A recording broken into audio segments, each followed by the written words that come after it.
everybody, you're watching ASMR Angel Reads. We're continuing with the very long chapter 5 of Daggerspell. We'll just pick up where we left off. But I need my glasses. Oh no, where are my glasses? Hold on. Just a recap of the first part of chapter 5 we read. Rodri got a commoner's daughter pregnant, and Rodri's mother is going to take on the girl and the baby and care for them because he's a bastard of a noble-born. Rodri's noble-born. Alright, 3 days out of Kermitten, the caravan of Dragid, the merchant reached an oddly named river, the Delendorel, which flowed fast and deep between grassy banks. Near the village of Brudlin was a stone troll bridge owned and maintained by the local lord.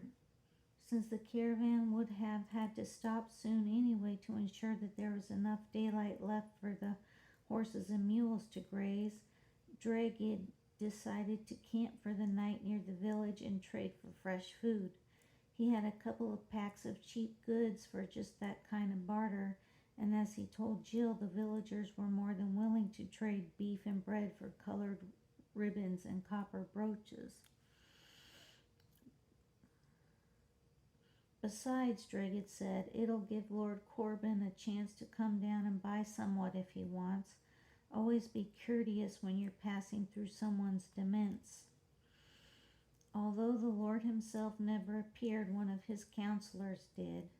Jill was hanging around watching Dragid haggle with a farm wife for a barrel of ale when the man rode up on a beautiful silver-gray horse. He was tall but slender with dark violet eyes. He had the palest hair that Jill had ever seen, particularly the color of moonlight, and cut long to fall over his ears. He dismounted and strolled over to Dragid, who was just handing over an iron skillet in return for the ale. At the sight of him, the farm wife turned pale and backed off. Jill noticed her making the sign of warding against witchcraft with her fingers as she hurried away.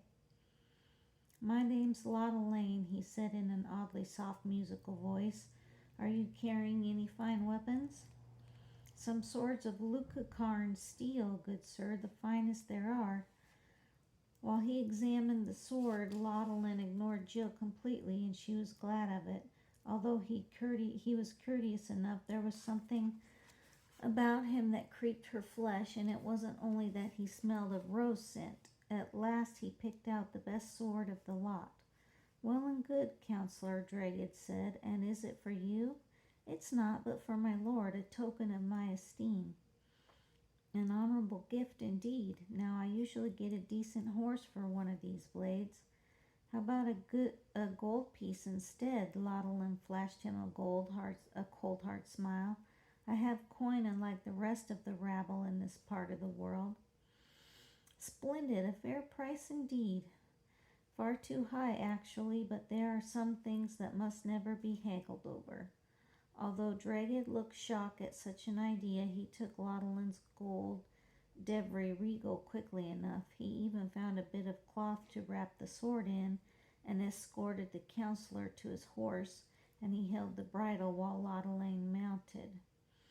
With a small contemptuous nod, the counselor rode off, sitting with the ease of a man who spent most of his life in the saddle. Dragid scratched his beard in puzzlement.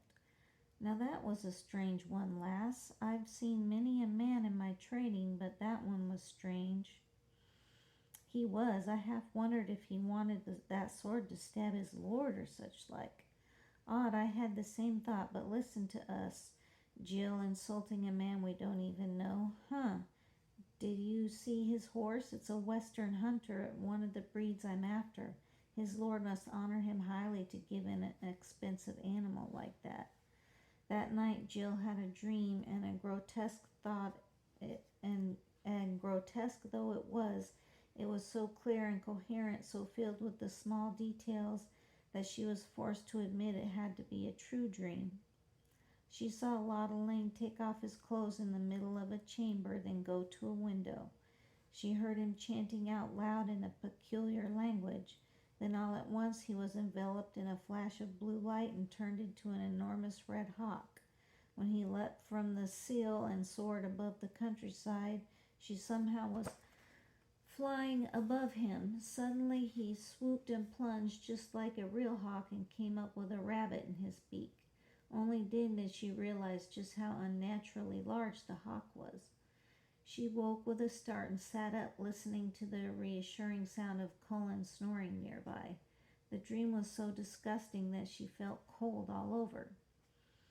To rid herself of it, she rose and went to the river bank. In the moonlight shallows, the wild folk of the water disported themselves, an ebb and flow of faces in silver foam. When she put her hand in the water to call them, they clustered round and rubbed silvery backs against her fingers. "Do you know Counselor Laudelin?" She felt their terror break over like a wave. They vanished utterly, leaving the river only ordinary water. Jill ran back to camp and burrowed into her blankets as if they'd hide her. Much to Jill's relief, on the morrow the caravan packed up early, clattering over the toll bridge, and headed west far away from Laudelane. All morning the men and the mules wound their slow way through the prosperous farmlands of Eldid, past stone-fenced fields, round farmhouses, and through meadowland where white cattle and rusty red ears grazed. At times Jill rode rear guard with Cullen, at others she rode beside Dragged, who, true merchant that he was, loved to have an ear to talk to. He began telling her more and more about the horses he hoped to get. "We call them Western hunters," Dragged said. "Even the mares stand 16 hands high, and they've got the best wind you'd ever hope to find in a horse. But here's the big thing, lass. Some of them are golden, well, a yellowy brown really, but in the sunlight you'd swear they were made of gold. By the hills, I don't suppose a silver dagger would ever get enough coin to buy one." "Not likely by half. The West folk know their value and they make you trade high. Worth it though if I can get a golden stud. The Gorber of Camowin will give me 2 gold pieces for him." Jill caught her breath. 2 gold pieces would buy a decent farm. Suddenly she remembered Laudelin again, handing over the Devry Regal for a sword worth a third of it. Why had he insisted on cheating that way? Odd bits of bard lore drifted to her mind, and at last she remembered the persistent tale that if the Dwemer man wanted to enchant an item, he was forbidden to haggle for it. "Tell me somewhat," Jill said to Dragged. "Do you think there's such a thing as real Dwemer?" "Well now, most people dismiss those tales out of hand, lass, but I've seen an odd thing or two in my day." Dragged gave her a sly smile. "I think you're going to be well and truly interested in the West folk when you meet them." Although Jill questioned him further, he put her off with a simple wait and see. Yet later that same day she had an inkling of his meaning. The farther west they rode, the bolder grew the gray gnome, popping into materialization to sit in front of her saddle even when she was riding beside another person. His long thin mouth opened in a smile, his green eyes gleamed with excitement. He would grab one of the reins in both skinny hands and shake it as if trying to make the horse go faster. Finally she dropped far enough behind the caravan to speak to him. "You know where we're going, don't you? Do you like the West folk?" He nodded, his head in a vigorous yes, then leapt up to throw his arms around her and kiss her on the cheek. That night the caravan camped in a pasture beside the last farm on the Eldid border, where Dragged traded cheap goods for loads of hay and fodder. Jill discovered the reason on the morrow. Just as an hour's ride brought them to the primeval forest, a tangle of old oaks and bracken where what little grass there was grown thin and straggly. All day they followed a narrow crack through the ancient trees, standing so close together that it was impossible to see more than 10 feet beyond the trail. They made their night's camp in a clearing that was just barely big enough to accommodate men and mules. Everyone huddled around the campfire to talk in strange, hushed voices. Every now and then one of the men would turn sharply to peer into the forest as if he felt he were being watched, then laugh at his own foolishness.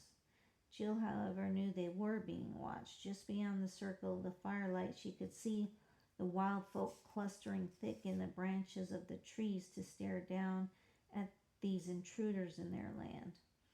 The next day brought more forest, but now the land rose in a gentle slope that promised hills at some far distance. Men and mules alike sweating as the rail wound up and on through the dappled dark forest. Finally, some 4 hours after noon, they came to a river churning white in the deep gorge. Over it, in a graceful arc, was a stone bridge, as well made as any in Devery. The side rails were carved in a looping pattern of leaves and vines, and here and there in the rundles were chiseled marks that had to be letters of some utterly alien alphabet. As the caravan clattered over the bridge, Jill studied the carvings. Here and there was decoration. The face of one of the wild folk peered out through the cluster of stone leaves. "Drig it," Jill said. "Did the West folk build this bridge?" "They must have, lass. No one else out here has to build it." Then Jill supposed the West folk had to be able to see the little creatures she could see. It might explain why the wild folk here were so bold. That night when they camped in another clearing, the wild folk wandered in for a close look at the interlopers. They strolled around, peering at the muleteers, touching anything shiny with long pointed fingers, occasionally pinching one of the horses to make it stamp. Although only Jill could see them, most of the men could feel that something peculiar was going on. They turned sullen, sitting close together and concentrating on dice games, snapping at each other too over every roll. Eventually Colin would step in, speaking to every man personally and judging the games. Jill began to see why Dragged wanted her father along. Fortunately, at about noon on the morrow, the caravan broke free of the forest.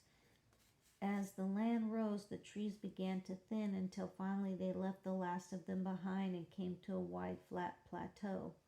Ahead, wind ruffled grassland stretching like a green sea out to the horizon. Although Jill was glad to be out of the forest, the plain had its own eeriness too, simply because she had never seen any view so empty. "Are there any towns or such like there?" Jill asked. "Not that I know of, but then I've never been much farther than this. Just a few miles along now there's a place where I always camp and wait for the West folk to find me. They always know when I'm here. It's an eerie thing." The wild folk told him, Jill assumed, but of course she wasn't going to tell Dragged any such thing. When they came to the campsite beside a pleasant stream, hundreds of wild folks flocked around, considering the caravan for a few minutes, then abruptly disappearing. That night Jill had trouble sleeping. She kept waking to lie on her back and look at the stars and the great drift of the snowy road, which seemed to hang closer to earth out there. For all her restlessness, she never heard anything moving near the camp, but when dawn broke, 2 men of the West folk were there. Jill woke for the last time to see them standing quietly a few yards away, waiting for the sleeping camp to rouse. They were tall but slender, with deep-set eyes and moonbeam-pale hair like Lottolane's. Their faces would have been handsome if it weren't for their ears, which rose to a delicate point like a curled tip of a seashell. Even though Dragged had warned her that the West folk cropped their children's ears as babies, Jill still found the sight unnerving. They were dressed in leather boots and trousers and cloth tunics heavily embroidered in a free pattern of flowers and vines that splashed across one shoulder and trailed down the front. Since she slept mostly dressed, Jill got up and walked over barefoot to greet them. When she was close enough to notice the eyes, she was in for another shock. Their irises were enormous, with barely any white showing around them, and their pupils were a vertical slit like a cat's. They don't do that when their children are babies, Jill thought. I wonder how Dregged explains that away. Her feeling of being faced with something totally alien was so strong that she nearly yelped aloud when one spoke to her in Deverian. Good morrow, fair maid, he said. Have you and your menfolk come to trade? We have. Our leader's name is Dregged. I know him, truly. He cocked his head to one side and studied her with a faint smile. I've never seen one of your womenfolk before. Are they all as lovely as you? When Jill stood there tongue-tied, he laughed and made her a bow. Tell Dregged we'll bring the others. They walked away, gliding away really without the slightest sound, as if the grass were parting to let them go through. At some distance they left their golden horses. Jill stared after them as they mounted and rode out of sight. Just past noon, the tribes of the West folk rode in from the grasslands in a long procession of mounted riders, driving a herd of horses ahead of them. The group turned out to be an entire clan, men, women, and a few children, all dressed exactly alike, except that the women wore their long hair severely braided like Devery women of the dawn time. Instead of wagons, they dragged their possessions along behind them on wooden travois. A couple of 100 yards from Dregged's camp, they pulled up and pitched their own.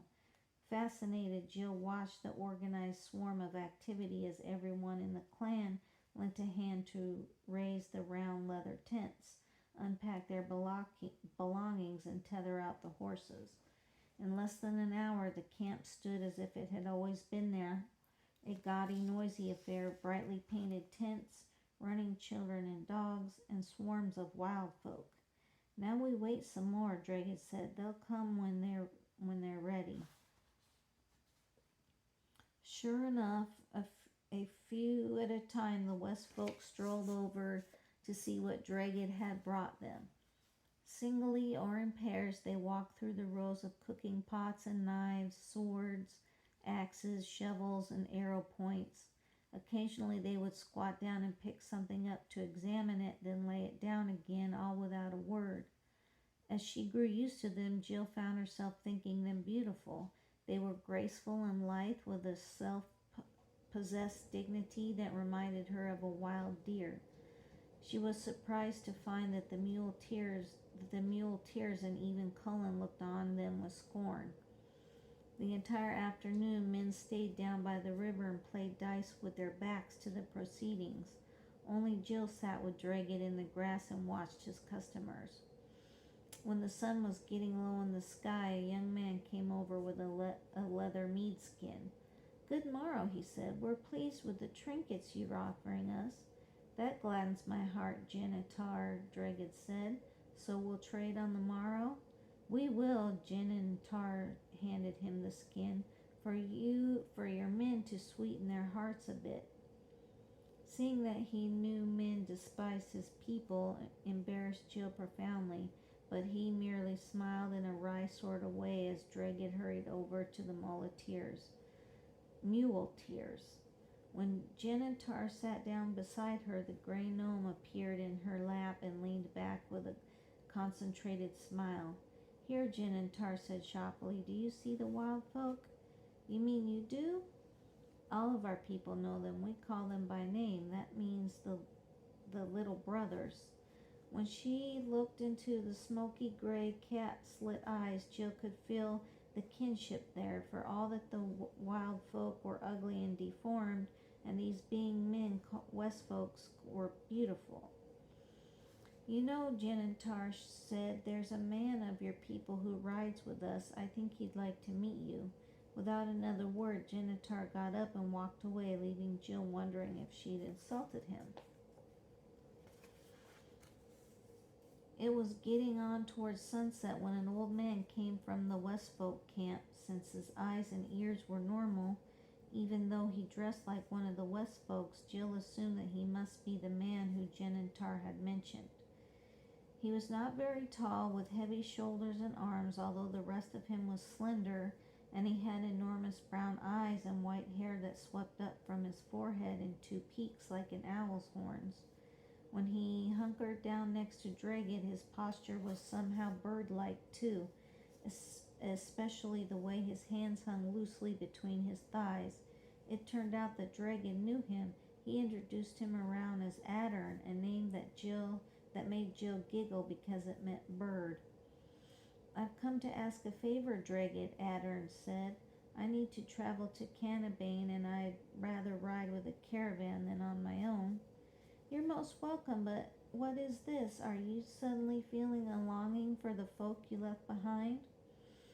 "Not truly," Addern smiled at the jest. "This is just an unpleasant little matter of justice, I'm afraid. One of our people murdered a man, and now he's a fugitive. We've got to fetch him back." "Unpleasant indeed. He should be easy enough to find, eh? He'll stand out among the elven folk." "Not truly. He's a half-breed, you see." Counselor Laudelane, the words burst out of Jill's mouth before she could stop them. When Addern turned her way, Jill felt that he was looking through, not at her, and as his casual glance would nail down a farmer nails as if his casual glance would nail her down the way a farmer nails a strike to a barn wall. After some moments he smiled and released her. "Well, his name is Laudelin, sure enough. Now you must be Jill." "I am." Jill was certain she never told any of the West folk her name. "Have we met, good sir?" "We have, but not so you'd remember." For a moment Addern looked melancholy as he wished that he could remember, but what For a moment Addern looked melancholy as if he wished that she would remember. But why did you call him Counselor Laudelane?" "That's what he called himself. He's part of Lord Corbin's of Brundolin's retinue now."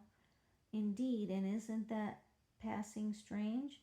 Well, at least we know where to find him then." Addern rose, glancing off into the night. "Most strange it is, truly." He walked off without even a backward glance. Here one of the muleteers spoke up. "Is that old man daft or such like?" "Oh, I wouldn't call him that," Dragged said, thoughtfully scratching his beard. He has his little ways, but his mind is as sound as an oak." The muleteers exchanged doubting glances. "Must be daft," Cullen muttered, "running off with the West folk like he did." Although Jill knew better than to say so aloud, she was thinking that running off with these people didn't seem like a daft idea to her. Later that night, the music started across the moonlight meadow. A woman's voice began a melancholy melody. The three other voices picked up the harmony and sounded out of key until Jill realized that they were singing in quarter tones, just like a bardic minstrel once heard every now and then down in the port towns. Suddenly instruments joined in, a cool, clear sound like a harp, then something that made a constant drone, and finally a small drum. The music came faster and faster and flowed from one song to the next with barely a pause. Cullen and the men crowded close together and concentrated on the dice. Jill slipped away and went to stand on the edge of the camp. Across the meadow, the torches flared among the jewel-bright tents. Drawn as if by Dwemer, Jill took a few steps forward, but suddenly Cullen grabbed her by the shoulder. "And just what are you doing?" Cullen snapped. "Listening and nothing more." "Oh, horseshit. Listen, you don't dare sneak off. Those people are more wild animal than they are men, but I wouldn't be surprised if you pleased their men well enough anyway." "Oh, ye gods, Di, you think that every man I meet is lusting after me." "Most of them are, and don't you forget it. Now come along. You can hear the blasted squalling well enough by the fire." Okay, that's it for section 1, part 2. I will get it posted later. Thanks for watching. Bye.